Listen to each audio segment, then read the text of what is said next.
이게 구청장들도 다 또 정치인이라 이게 자기들이 한 일을 구청별로만 홍보를 하고 인쇄를 해서 배포를 합니다. 이게 구청장 출판기념회 쫙 하는 거 보면 자기 구청에서 한 사람 사업들을 다 얘기하는데 제가 구청장들 출판기념회 한 책들을 쭉 보니까 다 고만고만 비슷한 사업을 다 한 거를 자기들 방식대로 다 이렇게 썼어요. 그러면 저는 바깥에 있으신 분들이 해줘야 되는 일 중에 하나가 이런 겁니다. 작은 도서관을 활성화해서 효과가 좋고 잘하려면 그러면 25개 구청의 작은 도서관들을 어떻게 운영하는지를 모아서 그거에 관한 자료가 나와야 되는데 이거를 누군가가 보려면 예를 들면 구청장 후보가 내년에 또는 구의원 후보가 난 작은 도서관 이 슬로건을 할 거야. 그럼 25개 구청 다 다니면서 자료 보고 책 보고 이거 해야 되나요?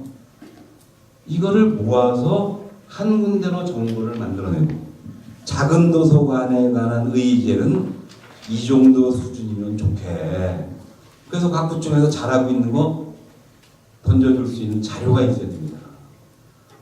이게 제가 생각해 보니까 지방선거 의제로 한 40개만 이거를 골라내면은요. 그래서 그거를 구청별로 사업을 발표하는 게 아니라 작은 도서관별로 각 구청에서 한 5-6개 잘하는데 뽑아서 도시농업 잘하는 구청 5-6개 뽑아서 한 세트 그다음에 무슨 복지 전달 체계와 관련해서 서대문구 방식이든 금천구 방식이든 복지 전달 체계를 잘 바꾼 구청 몇 군데 이렇게 해서 주제별로 재분류를 해서 이거를 정보로 만들어야 됩니다. 아무도 안 해요. 이거는 지금 인간도시 콘센서스가 그나마 지금 하고 있는 건 뭐냐면 구청장이 자기 사업 갖고 와서 다양한 사업을 이렇게 하고 있는데 그 중에서 잘하는 사업 중심으로 얘기하는 거 아니겠어요? 근데 이거를 정보가 되려면 그것이 잘하고 있는 25개나 또는 전국의 지자체 중에서 잘하고 있는 것들을 모아서 이것이 한 세트가 되줘야 작은 도서관, 도시농업, 자살 방지 뭐 해가지고 이게 40개의 정책 세트가 되고 이걸 보는 순간 이 정도면 우리가 어떻게 하면 잘할 수 있겠다는 게 나와줘야 됩니다. 연구하는 사람도 아무도 없죠. 바깥에서 어떤 단체도 이거 안 하려고 하죠.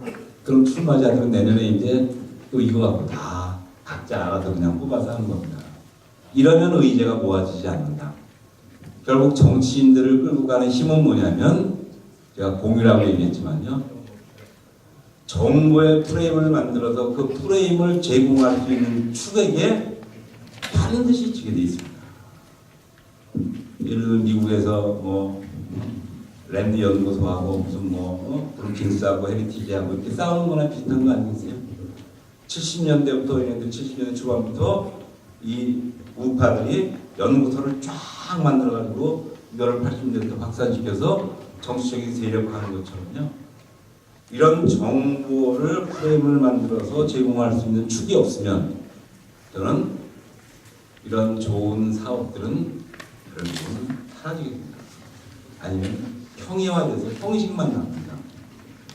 그래서 이런 작업을 누군가가 해줘야 되는데 참 제가 누군가라고 할 때 참 누군가에 요구를 하기가 어렵습니다. 너무 힘들게 생각을 하기 때문에 저는 몇몇 개 지자체에 관심 있는 단체들이나 인간도시 등 좋은 도시 공간이든 연구에 관심 있는 몇 개 단체들이 역할 분담을 해서라도 의제를 총체적으로 거르는 것부터 시작해서 이거를 나누는 것까지 해서 너희가 5개 우리가 5개 해서 이거를 정리해서 100페이지짜리 간단한 문건을 각 구청으로부터 받아서 만들자. 이렇게 해야 의제의 프레임이 잡히고 정리가 됩니다. 안 그러면 내년 지방선거에 방법이 없어요. 저는 기본적으로 정당 공천이 없어질 거로 생각하는 사람입니다. 특히 의회 의원들은 정당 공천 안 할 거라고 생각합니다. 단체장은 몰라도. 그럼 의원들이 정당이 없을 경우에 이 사람들이 결국 해야 되는 건 뭐냐? 어떤 의제를 어떻게 주장할 건지가 키가 돼요. 근데 이 키를 갖고 민간단체들, 민주당이든 누구도 지금 이 작업을 아무도 안 하고 있다. 저는 이거를 6개월 내로 만들어내는 사람들이 결국 이긴다고 생각합니다. 좀 좋은 제안을 해주셨습니다. 이게 사실은 이게 새로운 거 있으면 소개하기 바쁘다 보니까 사실 여야가 똑같거든요. 사실은 여야가 누가 더 진보인가도 모를 정도로 사실 그런데 오늘 저희 인간도시 컨센서스 뭘 해야 될지 전가해 주신 것 같습니다. 자, 또 다른 네,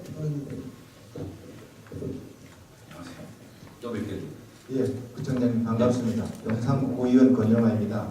예, 여기 오기 전에 우리 검청부에 전방기 의장 서복성 의장님하고 저희 열린우리당 때 네. 친분이 있어서요. 아. 또 통화하고 자주 만나고 이렇게 합니다. 예, 오늘 부총장님께 잠깐 좋은 강의들을 만나보겠습니다. 지금 이제 구현이다 보니까 현실적인 걸 먼저 질문을 한번 드려보겠습니다. 예. 아까 청장님께서 우리 금천구청이 고하청사의 대명사이다. 우리 용산구청 녹사평역에 있는 우리 용산구청을 혹시 보셨으리라. 예. 그래서 우리 금천구청보다는 용산구청이 한 1년 반 정도 늦게 찍기 때문에 용산구청이 조금 더 화려하지 않냐 이런 생각하는데요. 아까 에너지 등급이 등웨이다. 지금 5등급. 한 해에 한 등급씩 올리겠다 이랬는데 혹시 지금 우리 용산구도 지금 여기 대해서는 현재 해결 방법은 마땅히 없고요. 예, 정부에서 지침은 계속 강화 어떻게든지 방법을 찾으라고 이렇게 하는데 혹시 한 해 한 등급씩 올리는데 여기 된 뭐 특단의 이런 계획이 있으시면 우리 용산구도 좀 저희는 했죠. 재작년에 등급에서 5등급까지 올렸고요. 올해 이제 평가받을 때 4등급까지 올린 게 목표인데요. 여러 가지 지금도 지금 4등급까지 올라가 있습니다. 예, 근데 저희가 지금 제일 낮은 등급에서 올라가기 시작하고 있는데, 하여튼 뭐 할 수 있는 모든 방법을 찾고 있습니다. 뭐 등 LED를 바꾸는 건 다 기본적으로 다 하는 거니까, 그러니까 법적으로 정해져 있는 비율보다 훨씬 빠른 속도로 LED 등으로 다 바꾸는 거고요. 그다음에 이제 태양광이나 이런 거를 계속 신설을 더 많이 하죠. 청사 안에도. 그래서 태양광이나 태양열로 난방이나 전기를 공용전기를 쓸 수 있게 하는 방식을 계속 찾고 있고요. 무엇보다도 이 난방을 하는데 냉방을 하는 데 있어서 이게 남북 간에 이 가스 터빈으로 이제 이걸 하지 않겠습니까? 근데 가스 터빈 하나를 가지고 제가 들어가기 전에는 이제 2개 가스 터빈으로 한개 가스 터빈 큰 거 하나를 가지고 이거를 동소로 잘라서 이걸 난방과 냉방으로 했고요. 그러니까 태양은 남북으로 해서 온도 차이가 생기는데 이걸 동서로 잘라서 하니까 이게 2개가 다 비율적인 거예요. 근데 이거를 다시 남북 방향으로 재구성해서 이게 남과 북을 다르게 에너지를 공급할 수 있는 방식을 찾고 그다음에 뭐 방열판도 막는 방식도 하고 뭐 여러 가지 다양한 방식을 지금까지 할 수 있는 건 최대한 다해서 하고 있고요. 더 근본적인 방식으로 할 수 있는 게 이제 마지막 남은 방식인데 예산이 많이 나와서 지금